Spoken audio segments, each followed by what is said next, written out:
मुंबईची गर्दी कमी करण्यासाठी नवी मुंबई उभी केली. या नवी मुंबई उभी राहताना भूमिपुत्रांनी जो जो 50 ते 60 वर्षापूर्वी आपल्या पिकत्या जमिनी सरकारला सिडकोला आणि MIDCला दिल्या. आज आम्हाला जवळजवळ 60-70 वर्ष झालेल्या राहत्या घरांना नोटिसे आलेल्या आहेत. नोटिशींसाठी पालिकेने उत्तर दिलेलं आहे. उत्तर बरोबर आहे की त्यांनी उत्तरामध्ये दिलेलं आहे की आम्हाला नोटीस आलेल्या आहेत, त्यामुळे आम्ही व्हेरीफाय करतोय लोकांची घरं आहेत की नाही. पण माझं आपल्याला आयुक्त साहेब पण आज इथे उपस्थित आहेत. म्हणजे एक सांगणे आहे की अधिकाऱ्यांवर पण आपण नोटीसी काढल्यात की, पण अधिकारी तुम्हाला सांगते जे पूर्वीचे अधिकारी आहेत ते गेलेले आहेत. आताच्या अधिकाऱ्यांना जर आपण सांगितलं नोटीस काढलं तर ते बरोबर वाटत नाही. माझा स्पेसिफिक प्रश्न असा आहे की माननीय मुख्यमंत्री 2014 मध्ये माझ्या लक्षवेधीला त्यांनी उत्तर दिलं होतं की 2015 नंतरची जी घरं आहेत ती कायमस्वरूपी करण्यात येतील. पण आज 2026 सुरू आहे आणि पुन्हा त्याच टांगत्या नोटिसी आमच्या भूमिपुत्रांवर आहेत. ज्या भूमिपुत्रांनी तुम्हाला जमिनी दिले, विमानतळासारखा मोठा प्रकल्प उभा राहिला, MIDC झाली, त्या भूमिपुत्रांना 50-50, 60-60 वर्ष झालेल्या घरांना आज सरकार नोटिसी देतं. माझं सरकारला एक पहिला प्रश्न आहे की आपण गोर गरीब लोकांना पुनर्वसन करतो, त्यांना घरं देतो, त्यांच्यासाठी इमारती उभ्या करतो, तर ही जी प्रकल्पग्रस्त आणि अल्प दरातल्या उत्पन्नातील माथाडी मापाड्यांची जी घरं आहेत, छोटी छोटी कुटुंब वाढल्यामुळे त्यांनी एक एक माळा वाढवलेला आहे, या लोकांचं पण पुनर्वसन झालं पाहिजे जसं आपण गोरगरिबांचं करतो. तर आमच्या इथे पुनर्वसनाचे आता पंकज भोईरजी आहेत, त्यांचे अधिकारी त्या दिवशी येऊन गेले. आम्ही त्यांचं गरिबांचं पुनर्वसन करतो. तर या भूमिपुत्रांच्यासाठी काही एखादा प्रकल्प महाराष्ट्र शासन काही राबवणार आहेत का? त्यांच्यासाठी काय अल्पदरामध्ये घरं उपलब्ध करून देणार आहेत का? जोपर्यंत तुम्ही घरं उपलब्ध करून देत नाही तोपर्यंत हे अनधिकृत बांधकाम हे वाढतच राहणार. आणि याला खऱ्या अर्थाने चूक आहे सिडकोची. सिडकोनी 12.5% भूखंड वेळेत दिले असते तर लोकांनी अनधिकृत बांधकामं बांधत गेली नसती. माझा प्रश्न एवढंच आहे मंत्री महोदय की आपण आमच्यासाठी प्रकल्पग्रस्तांसाठी एखादी योजना आणावी. दुसरी गोष्ट आहे की या ज्या नोटीस आल्या आहेत त्यांना स्थगिती देण्यात यावी. आणि जे कोणी ह्या नोटिसी पाठवण्याचं कोण माणूस आहे, कोण हे करतं, कोण 10 वेळा कोर्टात जातो, त्यांचं मनामध्ये काय, लोकांच्यामध्ये आज भीती आणि संभ्रमाचं वातावरण आहे. तर या नोटिसींना स्थगिती देण्यात यावी आणि पालिकेने चांगले वकील देऊन या केस लढून आम्हाला दिलासा द्यावा प्रकल्पग्रस्तांना. मंत्री महोदय. अध्यक्ष महोदय, सदस्य माननीय मंदाताईंनी ही त्यांच्या भागातली जी समस्या मांडली अध्यक्ष महोदय, त्याच्यावर जनहित याचिका दाखल झाली होती 2022ला अनाधिकृत बांधकामांची.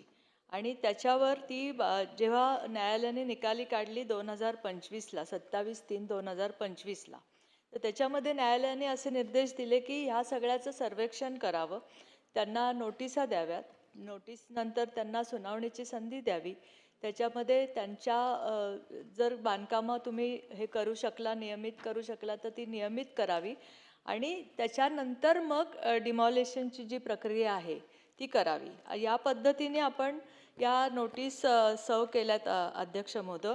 पण मी या आपल्या माध्यमातनं हे सांगू इच्छिते की आता ह्या ज्या नोटीस त्यांना दिलेल्या आहेत या सर्व लोकांना, तर त्या लोकांना आपण ही संधी पण देतोय की त्यांनी आपल्याकडे नियमित करण्यासाठी यावे जे पण आहेत त्यांनी, आणि आपण त्यांची जी बांधकामं आहेत तर ती नियमित करून देऊ. आत्ता जी अनाधिकृत बांधकामं झालेली असतील त्याच्यामध्ये की फॅमिली वाढली आहे आणि 30-30, 40-40 वर्ष राहत असेल, तर त्यासाठी सुद्धा गरजेपोटीचं घर या तत्वावर सिडकोनी तेव्हासुद्धा हे दिलं होतं की आम्हाला ही बांधकामं नियमित करण्यासाठी परवानगी द्यावी. पण त्याच्यावर पण एकानी कोर्टामध्ये याचिका दाखल केल्यामुळे असून ती पण अजून याचिका प्रलंबित आहे. त्यामुळे आपण गरजेपोटीच्या ह्याच्यावर ह्या तत्वावर ह्यांना आत्ता देऊ शकत नाही. पण त्यांनी जर आपल्याकडे आले नियमित करण्यासाठी, त्यांनी आपल्याकडे यावं आम्ही त्यांच्या सुनावणी घेऊ, त्यांची घरं नियमित करण्याची प्रक्रिया करू. त्याच्यामध्ये सुद्धा जर त्यांना सॅटिस्फॅक्शन नसेल किंवा ते समाधानी नाही झाले त्याच्यामध्ये, तर आम्हाला शासनाकडे त्यांनी अपील करावं.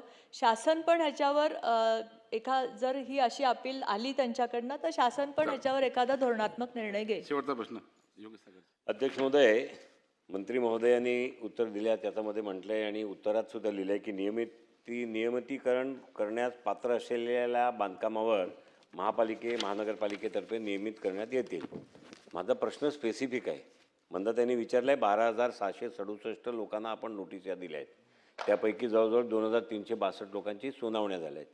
अध्यक्ष महोदय, स्पेसिफिक प्रश्न असा आहे की ही तिकडची स्थानिक भूमिपुत्रांची जागा आहे, ते स्थानिक भूमिपुत्र आहेत. आणि अध्यक्ष महोदय, आपण गावांचे सीमांकनाच्या संदर्भामध्ये निर्णय बरेचशा वर्ष प्रलंबित आहेत.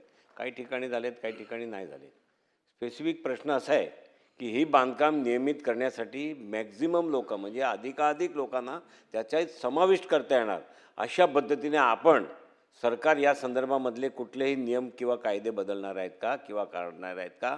त्या आधारावर ते टिकू शकतील, अन्यथा कोर्टात ते टिकू शकणार नाही.